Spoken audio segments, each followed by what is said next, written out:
Hello everyone, welcome to our channel Educationify. আশা করি পড়াশোনা ভীষণ ভালোভাবে চলছে। সামনেই অনেক পরীক্ষা এবং সেই পরীক্ষা রিলেটেড বিভিন্ন ভিডিও কিন্তু আমাদের চ্যানেলে অলরেডি পাবলিশড হয়ে গেছে। আজকে যে টপিকটা নিয়ে আমরা আলোচনা করতে চলেছি, থাম্বনেল দেখে তোমরা সবাই জেনে গেছো, সেটা দেখেই ভিডিওটা দেখা শুরু করেছো। হ্যাঁ, আইসিসি ক্রিকেট ওয়ার্ল্ড কাপ 2023, যেটা ভীষণ ইম্পর্টেন্ট একটা কারেন্ট অ্যাফেয়ার্স, সেটা গত বছরই হয়েছে। এবছরের পরীক্ষাগুলোর জন্য কিন্তু সেই টপিকটা ভীষণই গুরুত্বপূর্ণ। এখান থেকে যে কোনো একটা প্রশ্ন অবশ্যই আসবেই। তাহলে আমরা সরাসরি বরং আর কথা না বাড়িয়ে ভিডিওটা স্টার্ট করে ফেলি, জেনে নিই এখানকার সমস্ত কারেন্ট অ্যাফেয়ার্স।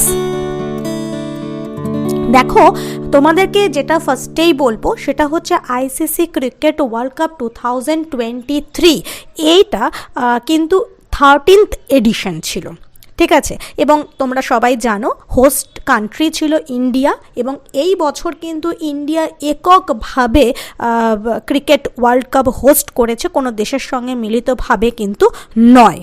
আচ্ছা, এর সাথে বলেই রাখি যে ভারত কিন্তু এই নিয়ে 4বার হোস্টিং কান্ট্রি, ঠিক আছে। এর আগে যে 3বার, মানে 1987, 1996 এবং 2011-এও কিন্তু ভারত হোস্ট করেছিল, কিন্তু অন্যান্য দেশের সঙ্গে মিলিতভাবে। কিন্তু এই বছর কিন্তু একদম একা দেশ হিসাবে হোস্ট করলো, এবং বলতে পারাই যায় যে India is the second nation to host the world cup alone after England. Okay, এই কোশ্চেনটা কিন্তু আসতেই পারে, তাই অবশ্যই নোট ডাউন করবে।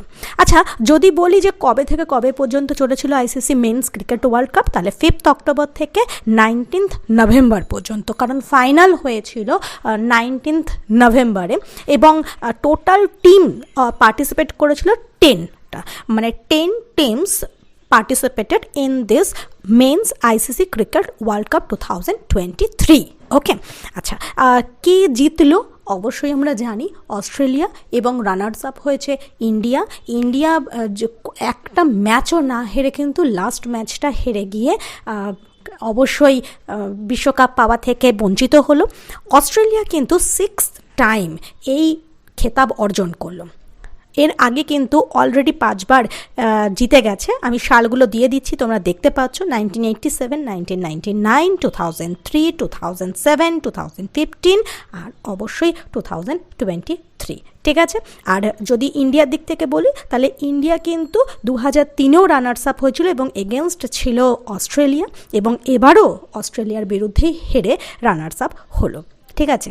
এবার যদি চলে আসি যে এই যে 10টা টিম, তাদের আমি দেখো একটা চার্ট দিয়ে দিয়েছি, যাদের ক্যাপ্টেন দিয়ে দিয়েছি এবং তাদের হেড কোচের নামও কিন্তু দিয়ে দিয়েছি। মোটামুটি তোমাদের কোচ সবার মনে রাখার দরকার নেই। দেখো, যেগুলো বোল্ড করে দিয়েছি, মানে প্রথম ফাইনাল যে দুটো দল খেলেছে তাদের হেড কোচের নামগুলো কিন্তু তোমাদেরকে একটু মনে রাখতে হবে। ইন্ডিয়ার ক্ষেত্রে আমরা জানি ইন্ডিয়ার ক্যাপ্টেন হচ্ছে রোহিত শর্মা এবং কোচ ছিল রাহুল দ্রাবিড়। আর যদি আমরা অস্ট্রেলিয়ার দিকে তাকাই, তাহলে অস্ট্রেলিয়ার ক্যাপ্টেন ছিল প্যাট কিউমিন্স এবং হেড কোচ হচ্ছে অ্যান্ড্রু ম্যাকডোনাল্ড। এই দুটো মনে রাখলেই চলবে, ঠিক আছে। এবার আমরা কিছু রেকর্ডের দিকে তাকাই, যেমন মোস্ট রানস যদি আমরা দেখি, তাহলে আমরা দেখতে পাবো কিন্তু বিরাট কোহলি, এবং তার জন্য তিনি কিন্তু প্রতিযোগিতার সেরাও হয়েছে, মানে প্লেয়ার অফ দ্য টুর্নামেন্টও হয়েছে বিরাট কোহলি, যা 765 রানস তিনি কিন্তু স্কোর করেছেন, এবং তার সাথে কিন্তু অবশ্যই বোলার হিসাবেও কিন্তু এই বিশ্বকাপে একটা উইকেট তিনি দখলও করে ফেলেছেন। আর এই যে 765 স্কোর করেছেন টোটাল, এর ফলে কিন্তু বেশ কিছু রেকর্ডও তিনি কিন্তু ভেঙেছেন। যেমন তিনি কিন্তু অলরেডি যে সচিন তেন্ডুলকর, আমরা জানি গড অফ ক্রিকেট বলা হয় তাকে, সচিন তেন্ডুলকরের অলরেডি 673 এই স্কোরটা তিনি কিন্তু আইসিসি ক্রিকেট ওয়ার্ল্ড কাপে করেছিলেন, সেই রেকর্ডটা কিন্তু ভেঙে দিয়েছে বিরাট কোহলি। এছাড়া কিন্তু এই বিশ্বকাপে তিনি 50তম সেঞ্চুরি কমপ্লিট করেছেন, এবং সেই 50তম সেঞ্চুরিও কিন্তু তিনি সচিন তেন্ডুলকরের 49তম সর্বোচ্চ সেঞ্চুরির রেকর্ড ভেঙেই করেছেন কিন্তু। তাই রেকর্ডে ভরে গেছে এই আইসিসি ক্রিকেট ওয়ার্ল্ড কাপ। শুধু ভারতীয় দল নয়, এছাড়া অন্যান্য ক্রিকেটাররাও কিন্তু, প্লেয়াররাও কিন্তু অবশ্যই রেকর্ড করেছেন, ঠিক আছে। তাহলে আমরা জানতে পারলাম যে প্লেয়ার অফ দ্য টুর্নামেন্ট কে হয়েছেন। এবার আসি প্লেয়ার অফ দ্য ম্যাচ। একটা ম্যাচে যে সর্বোচ্চ রান করে সেই প্লেয়ার অফ দ্য ম্যাচে শুধু রানের জন্য না, উইকেটও যদি দখল করে থাকে সে প্লেয়ার অফ দ্য ম্যাচ হতে পারে, কিন্তু রানের দিক থেকেই হয়েছেন। তিনি হচ্ছে অস্ট্রেলিয়ার ট্র্যাভিস হেড। 137 রান করেছিলেন এবং একটি ক্যাচও তিনি কিন্তু ধরেছিলেন। ঠিক আছে, অস্ট্রেলিয়ার ট্র্যাভিস হেড, মনে রাখবে, প্লেয়ার অফ দ্য ম্যাচ। ঠিক আছে, আর যদি বলি যে highest run in one match, মানে একটা ম্যাচেই সর্বোচ্চ রান করেছে, সেটা কে বলো তো?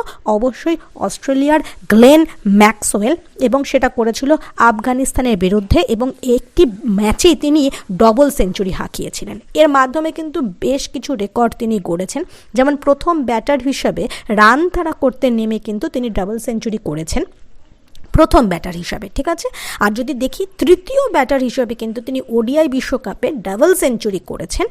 এর আগে কিন্তু এই খেতাবটা দখলে ছিল ক্রিস গেল এবং হচ্ছে মার্টিন গাপটিল এই ডাবল সেঞ্চুরি করেছিলেন। ঠিক আছে, আরও একটা রেকর্ড রয়েছে, সেটা কি বলতো? 1983-তে কারা জিতেছিল? অবশ্যই ইন্ডিয়া জিতেছিল, এবং তার ক্যাপ্টেন ছিলেন কপিল দেব। তো কপিল দেবের গড়া একটা রেকর্ড তিনি ভেঙে দিয়েছেন। সেটা কি? ওডিআই বিশ্বকাপের ইতিহাসে দলের হয়ে 6 বা তার নিচে ব্যাট করতে নেমে এক ম্যাচে সর্বাধিক রান করার নজির এতদিন কিন্তু কপিল দেবের দখলেই ছিল, সেটাও তিনি কিন্তু ভেঙে দিয়েছেন। গ্লেন ম্যাক্সওয়েল অস্ট্রেলিয়ার খেলোয়াড়। তাহলে বুঝতে পারা গেছে কত কত রেকর্ড তৈরি হয়েছে। এবার চলে আসি যে মোস্ট উইকেটসের ক্ষেত্রে। মোস্ট উইকেটস, সবচেয়ে বেশি উইকেট নিয়েছেন মোহাম্মদ সামি, অবশ্যই ভারতীয় খেলোয়াড়, এটা বলতেই হবে না। 24টা উইকেট নিয়েছে। প্রথম দিকে তো তিনি খেলতেও পারেননি, কিন্তু যখন থেকে তিনি খেলা শুরু করলেন তখন থেকে তার পারফরমেন্স কিন্তু হাই লেভেলে ছিল। এবার মোস্ট ক্যাচেসের দিক থেকে বলি, সেটা হচ্ছে ড্যারিল মিচেল, অবশ্যই নিউজিল্যান্ডের খেলোয়াড়, আমরা সবাই নাম জানি। যদি হায়েস্ট সেঞ্চুরি বলি তাহলে সেটা হচ্ছে Quinton de Kock. Quinton de Kock south আফ্রিকার খেলোয়াড়, টোটাল 4টে সেঞ্চুরি তিনি করেছেন এই বিশ্বকাপে।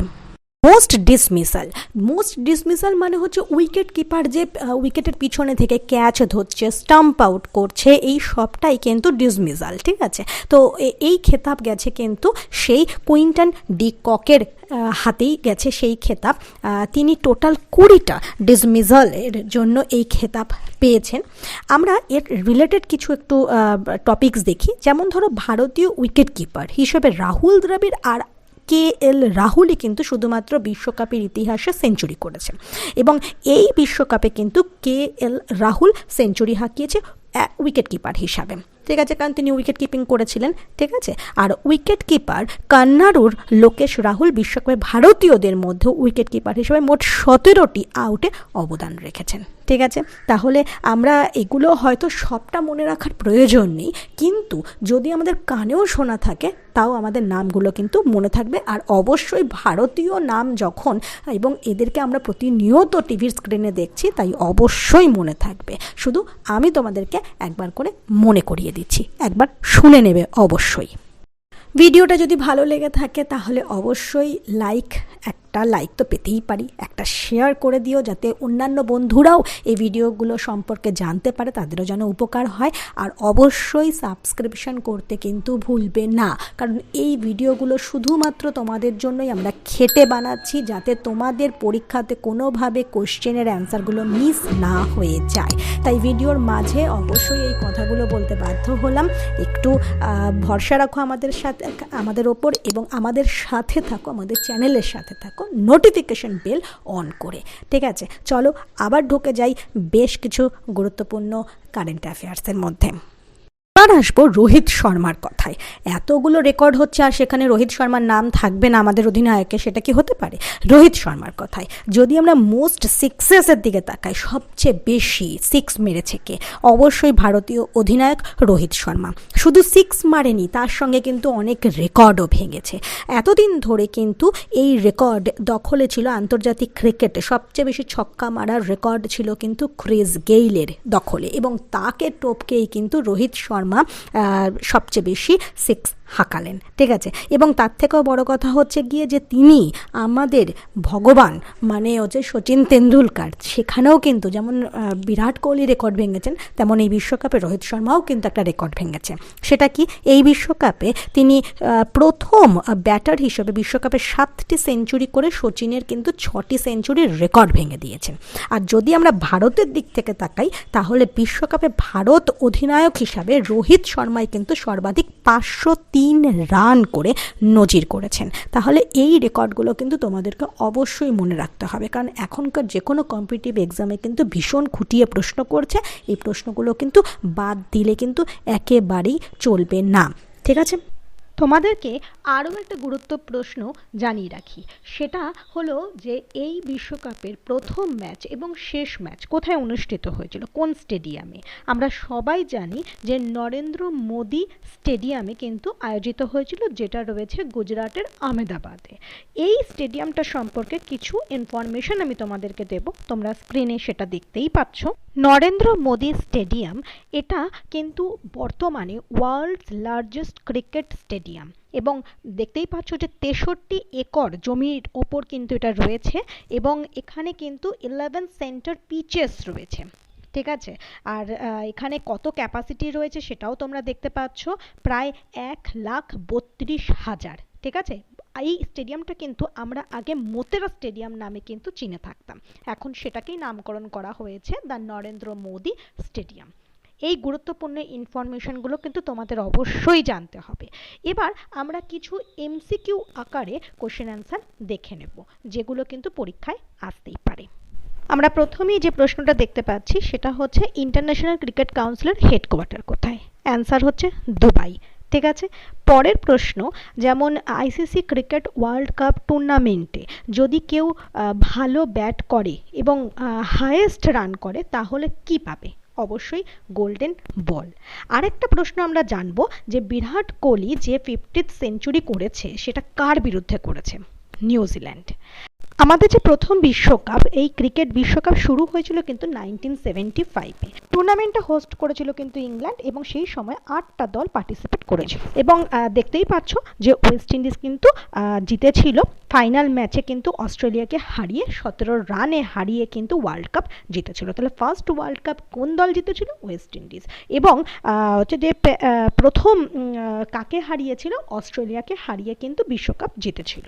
এবার আমরা তো জানি যে ভারত দুবার বিশ্বকাপ পেয়েছে, একটা 1983-তে, একটা 2011-তে। 1983-তে কপিল দেব নিখাঞ্জের ক্যাপ্টেন্সিতে কিন্তু এই বিশ্বকাপ এসেছিল, এবং যেটা জানার সেটা হচ্ছে তিনি কিন্তু ইয়াংগেস্ট ক্যাপ্টেন এখনও পর্যন্ত ভারতীয় ক্যাপ্টেন হিসাবে যিনি বিশ্বকাপ জিতিয়ে এনেছেন।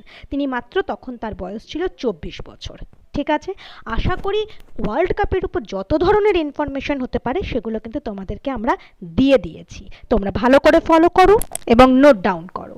অবশ্যই চ্যানেলের সাথে থাকো, এরকম আরও ভিডিও কিন্তু প্রতিদিনই তোমাদের জন্য আমরা নিয়ে আসছি। All the best.